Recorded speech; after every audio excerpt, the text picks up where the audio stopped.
All right, it's Coach Kyle, Carolina Pickleball Club. I've got a little video here just for transparency. We're going to be doing some club ratings. I thought I would do this video and analyze the play here so you guys would know some of the things that the coaches would be looking at when we're watching play. We're going to be looking at tactical results. We're going to be looking at tactical decisions. We're going to be looking at technical mechanics, things like that. So I'm just going to play through this.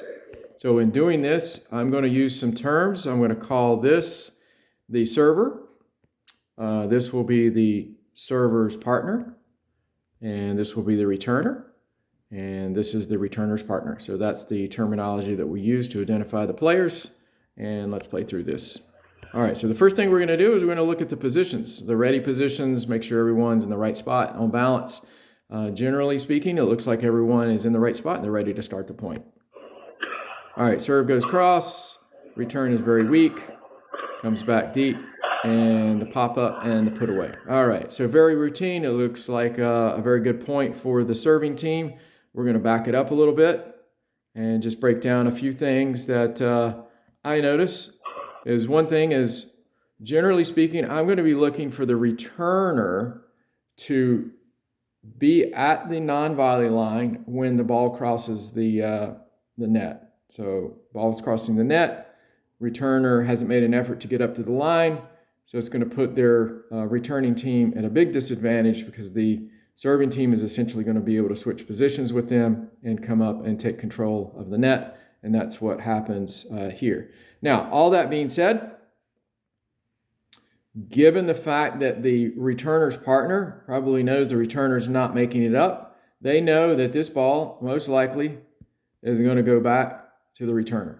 So this is a great opportunity to poach, and this player, the server, essentially is taking very little risk, hitting the ball pretty high. So this would have been a very easy poachable ball to put away and in the point, but obviously there's a little bit of risk in poaching.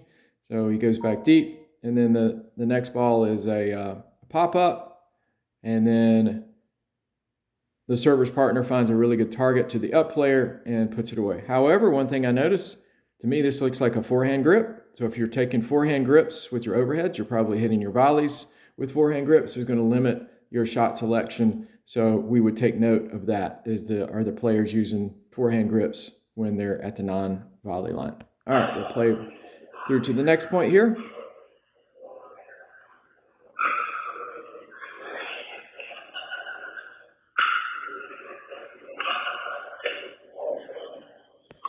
All right, just a quick check. Make sure everyone's in the right position. It looks like everyone's in the right position. It does look like the returner is hedging over to protect their backhand and giving up the tee. So let's play this out. So there, in fact, is where the server goes. The server recognized that tee is open. You're going to make the returner move a lot.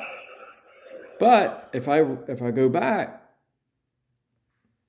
the returner does a pretty good job. So when the ball crosses the net, this is when I'm going to scroll it to about right here. It looks like that's when it's crossing the net. The returner is up at the line and on balance. So they did a really good job. However, the returner's partner, when they recognized the returner is going to be struggling and also that the ball went down the line, he correctly slid over and was protecting the middle and a little bit of the down the line. However, when you are the cross-court player, your responsibility is the cross-court. So if I draw a triangle with options from this point, it's basically a 29-degree coverage that the cross-court player has. And generally speaking, you want to be in the middle of that triangle. So if we play this out, that's essentially where the ball goes, down the middle of this triangle. And it's a winner because the returner's partner was too focused on helping the partner with the down the line, which is actually their responsibility. So realize, if you want to slide over, great, but you still have to cover the cross court. All right, we're going to go to the next point here.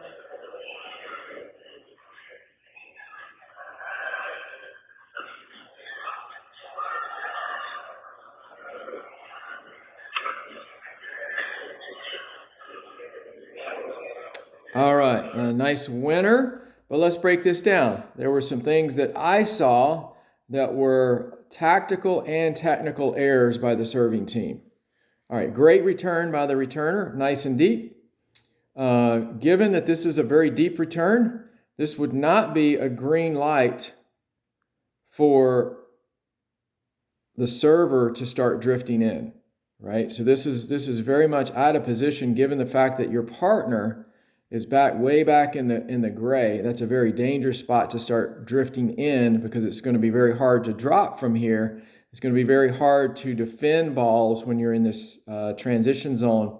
So probably a little bit out of position here. The other thing that I'm going to look at is just look at the technique.